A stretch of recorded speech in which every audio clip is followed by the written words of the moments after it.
mag-apply sa YouTube lalo na wala ako work? Thanks. Alam naman natin lahat na pwede kang kumita ng pera dito sa YouTube. Pero paano nga ba gawin yun? Kaya sa video na to, ipapakita ko sa inyo step by step kung anong dapat mong gawin simula umpisa hanggang sa makuha mo yung unang sweldo mo sa YouTube. Ipapakita ko din sa inyo kung magkano bang pwede mong kitain sa 1 million views. Kaya umpisa na natin to. Ang unang kailangan mong gawin ay mag-login ka muna sa YouTube. So mag-sign in ka muna. Ngayon kung wala ka pang YouTube account, mag-create ka muna ng account mo. Then once na nakapag-create ka na, then mag-login ka, and then pwede ka na mag-upload ng video mo. Okay, pwede na mag-upload ng video. Pwede na ba ako kumita ng pera? Hindi pa pwede. Kailangan ka muna maging YouTube partner. Kaya kailangan mo muna mag-apply sa YouTube Partner Program. Pero meron silang requirements bago ka makapag-apply. Ano yung mga requirements na yon? Una, kailangan mo magkaroon ng 1,000 subscribers. Kaya meron ka makikita sa mga videos na nagsabi, guys, hug to hug tayo. Oy, payakap naman. O sipaan tayo. Dalawin mo naman ako sa bahay ko. Yun yung mga terms na ginagamit ng mga bagong YouTubers para makakuha sila ng subscribers. Yun yung tinatawag na nagsasub to sub sila. Ginagawa nila yung para makuha nila yung 1,000 subscribers kasi alam nila na hindi naman lahat ng nanonood sa'yo ay nagsasubscribe agad sa channel mo. Meron pa isang requirement. Ito naman yung 4,000 watch hours o sa minutes, 240,000 minutes. Kailangan yung channel mo ay makakuha ng 240,000 minutes sa loob ng isang taon. Paano ba gumagana to? Papakita ko sa inyo kung paano ba kinakount ng YouTube yung watch time mo. Sasabihin na natin, dahil 2020 na ngayon, so January 2, 2020 hanggang January 1, 2021 next year, bibilangin ng YouTube lahat ng minuto na pinapanood sa mga videos mo. So halimbawa, meron nanood sa'yo ng 1 minute bago umalis na. So counted na yung 1 minute na yon sa watch time mo. O kaya kung 10 minutes yung video mo, pinanood yung buong 10 minutes, mas maganda kasi 10 minutes na agad yung napunta sa watch time mo at mas mabilis mo makakompleto yung requirement na yon kung mahaba ang pinapanood sa'yo ng mga viewers. So binibilang ng YouTube yung watch time sa channel mo sa loob ng isang taon. Pero ang tanong, paano kung lumagpasan ng isang taon?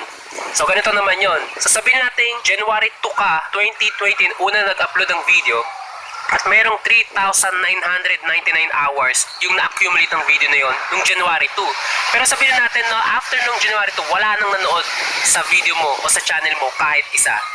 Hanggang sa umabot na yung January 2, 2021. Ano mangyari? Ang mangyari, lahat ng 3,999 hours na watch time na nakuha ng video mo o ng channel mo ay hindi na ikakount ng YouTube. Bali, wala na lahat yon. Basura na lahat ng yon. Kasi January 2, 2021 na, uumpisahan ng bilangin ng YouTube yung watch time mo sa January 3, 2020.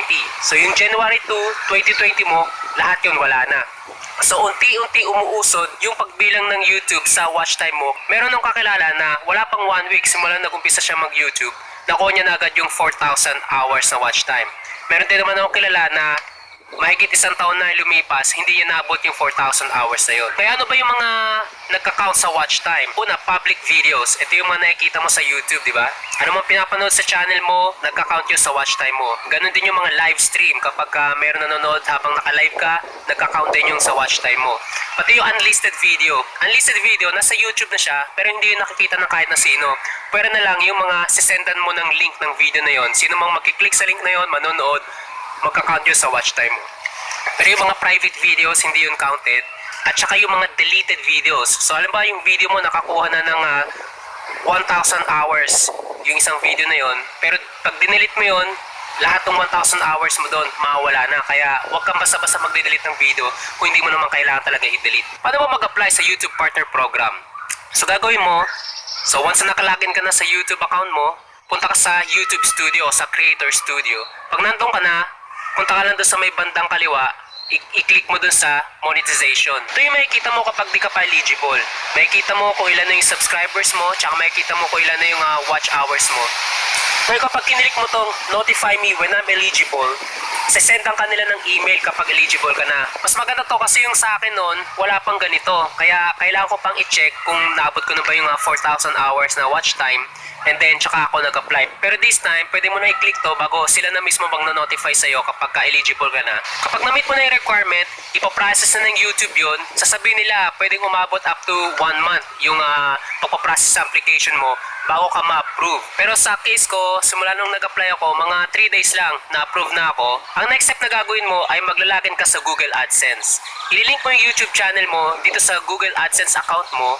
Ay, sa Google AdSense mo, ilalagay mo yung mga personal information mo.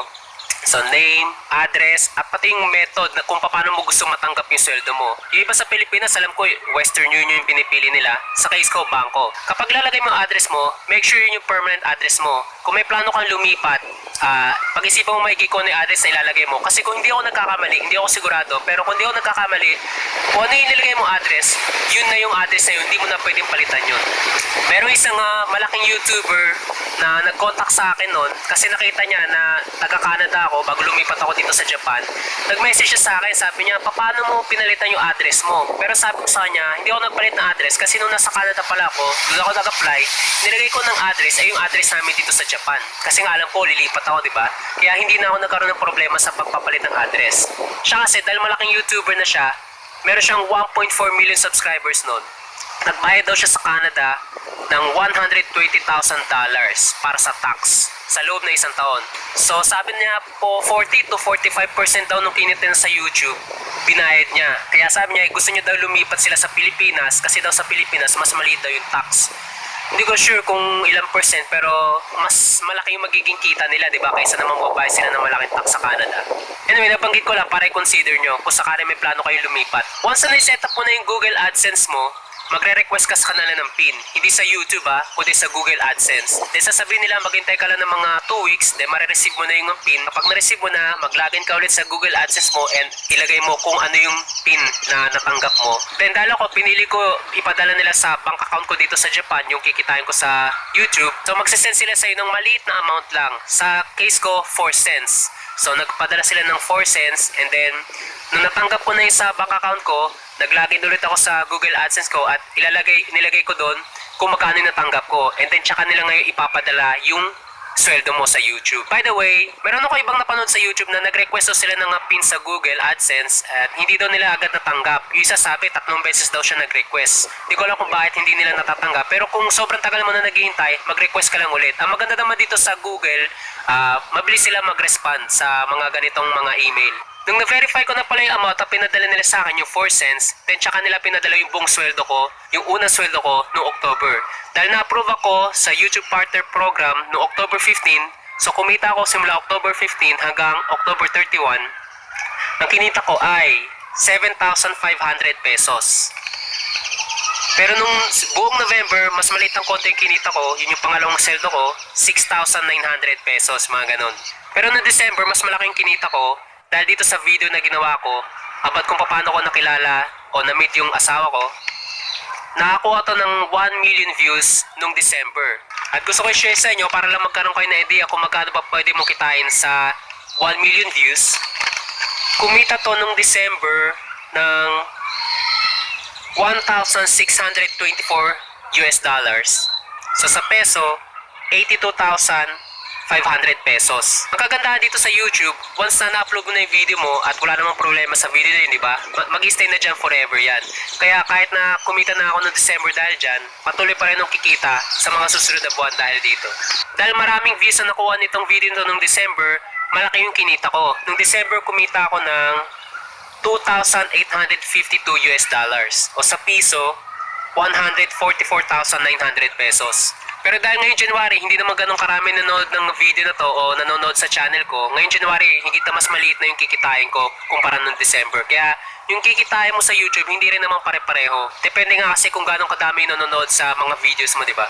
Hindi din lahat ng YouTube creators pare-pareho ng kinikita. Kasi depende sa mga klase ng video sa ginagawa mo. Ang alam ko, pinakamaliit na kinikita ay yung mga ganitong klase ng videos na ginagawa ko sa channel ko, yung mga personal vlogs lang, daily vlogs. Pero kung yung channel mo o yung mga videos na ginagawa mo about sa mga makeup, malalaki yung mga kinikita ng mga yan. At according sa mga nabasa ko, mas malaki daw kinikita usually ng mga babaeng YouTubers kaysa sa mga lalaki. Kasi siguro dahil sa klase ng mga videos na ginagawa nila. At dahil yung mga nakukuha nila mga viewers ay karamihan mga babae, baka kaya mas malaki yung binabayad sa kanila. Kasi yung mga babae, mas malaki yung tendency nila na bumili ng product na nakikita nila sa mga advertisement kumpara sa mga lalaki. Isa siguro yung sa mga dahilan kung bakit mas malaki yung binabayad ng mga advertisers sa mga channel na karamihan babae yung mga viewers. Isa pang ino-consider ay yung location kung saan nanonood yung mga viewers. Meron mga tinatawag na Tier 1, Tier 2, Tier 3 na mga bansa. So Tier 1, yan yung mga mayayaman na bansa like US, yan, Canada, Australia, sa mga bansa sa Europe yan. So kapag yung viewers mo nanonood sa mga ganong bansa, mas malaki yung kikitain mo sa mga advertisement kumpara sa mga bansa na hindi ganong kayaman. Yan. Sana meron kayo natutunan sa video na to kahit konti. Kung meron man, i-like nyo naman yung video at kung hindi pa kayo nakasubscribe, mag-subscribe naman sana kayo. Gusto ko palang gumawa ng video sa susunod, hindi sa susunod na upload, pero may plano akong gumawa ng video about naman sa tips kung paano ba mag-vlog o kung paano ba gumawa ng video sa YouTube.